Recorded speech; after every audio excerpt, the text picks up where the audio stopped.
부자에게 세금을 더 걷자 이른바 부유세가 연초부터 미국 사회를 뒤흔들고 있습니다. 민주당 대선 주자들이 부유세 카드를 잇따라 꺼내들면서 내년 미국 대선의 핵심 쟁점으로 떠올랐는데요. 트럼프 대통령과 공화당은 이에 맞서서 사회주의와의 전쟁을 선포하고 나섰습니다. 워싱턴 서지영 특파원의 보도를 먼저 보시죠. 미국의 부유세 논쟁의 첫 신호탄은 민주당의 정치 신인 코르테즈 하원 의원이 쏘아 올렸습니다. $1,000만, 우리 돈 112억 원 이상의 자산가에게 70% 이상 세금을 부과해야 한다고 주장했습니다.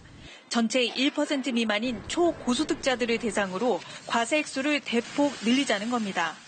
But it means that as you climb up this ladder, you should be contributing more. 여기에 민주당 대선 주자들이 부유세 카드에 힘을 실었습니다. 대표적인 인물은 엘리자베스 워런 상원의원. 부유층에 2에서 3% 재산세율을 부과하겠다는 공약을 내놨습니다. The rich and powerful seem to break the rules and pay no price. 버니 샌더스 코리 부커 상원의원도 부유세 논쟁에 동참했습니다. 트럼프 대통령은 이 같은 움직임을 사회주의로 규정하고 보수층 결집에 나섰습니다. We renew our resolve that America will never be a socialist country. 부유세 논쟁이 사회주의 이념 대결로 번지면서 2020년 대선이 찬반 대결 구도로 확산될 가능성이 높아지고 있습니다. 서정 특파원 준비한 보도 잘 봤습니다. 이제 부유세 논란에 대해서 하나하나 알아보죠. 일부 공약을 뜯어보면 다소 과도하다 이런 생각도 드는데 미국에서 부유세 논쟁이 이렇게 뜨거운 이유는 뭔가요? 네, 아무래도 빈부격차가 점점 커지는 현실을 반영한 거라고 볼 수가 있는데요. 표를 보면서 설명을 드리겠습니다. 사실 70% 세율은 처음 나온 얘기는 아닙니다. 1930년에서 1980년 미국의 최고 세율은 평균 78%였습니다. 1980년의 경우 평균 연소득의 100배 이상 버는 고소득층에게 91%의 세금이 부과되기도 했는데요. 하지만 로널드 레이건 대통령 이후 감세 정책이 적용되면서 빈부격차가 심해집니다. 소득 하위 50%의 수입은 최근까지 큰 변화가 없는데 상위 0.1%의 수입은 30% 이상 폭증했습니다. 다시 말해 이런 부의 극단적인 집중이 민주주의 자체를 위협하고 있기 때문에 부유세를 통해 바로잡아야 한다는 논리입니다. 민주당의 부유세 공약을 집중적으로 부각시키고 있는데요. 아무래도 여론의 호응이 있으니까 그럴 수 있는 거겠죠? 네, 그렇습니다. 실제로 최근의 여론조사 결과를 보면 부유세에 매우 호의적입니다. 워런 의원의 부유세 계획에 찬성한 응답자는 61%, 반대는 20%에 그쳤는데요.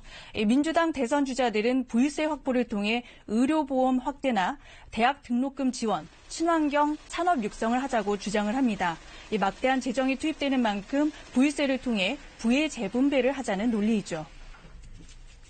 부유세를 내야 하는 고소득자들의 입장은 어떤가요? 굉장히 궁금한데요. 언뜻 생각하면 반발할 것 같기도 한데요.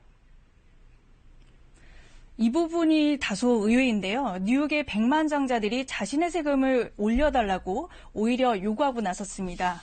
애국적 백만장자 그룹 회장인 모리스 펄, 얼마 전 뉴욕주 예산 청문회에 출석해 연간 56억 원 이상의 고소득자에게 백만장자세를 도입하는 법안을 만들자고 제안했습니다. 이 세금으로 주택과 기반시설, 학교 등을 위한 재원 마련을 하자고 주장을 했는데요. 모리스 펄의 주장에 동참한 백만장자들은 48명에 이릅니다. 이들이 이렇게 주장하는 근거로 뉴욕의 삶의 질이 높아지면 뉴욕지에 더 많은 투자 기회가 생겨 장기적으로 모두의 이익이 된다는 점을 들었습니다.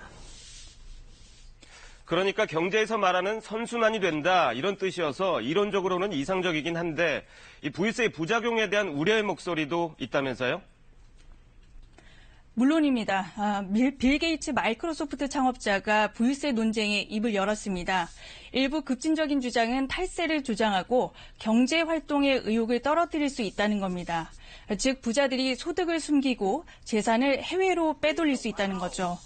또 현재 미 정치권의 부유세 논의가 소득에만 초점이 맞춰져 있는데 만약 주식이나 자산을 팔지 않으면 소득이 발생하지 않기 때문에 민주당 의원들의 일부 공약이나 정책에는 허점이 있다고 꼬집었습니다. 그러나 가뜩이나 부유 불평등의 뿌리나 있는 서민들의 귀를 솔깃하게 만드는 부유세 논쟁, 내년 미국 대선판을 흔들 핵심 쟁점이 될 가능성은 현재로선 매우 높은 상황입니다. 지금까지 워싱턴에서 전해드렸습니다.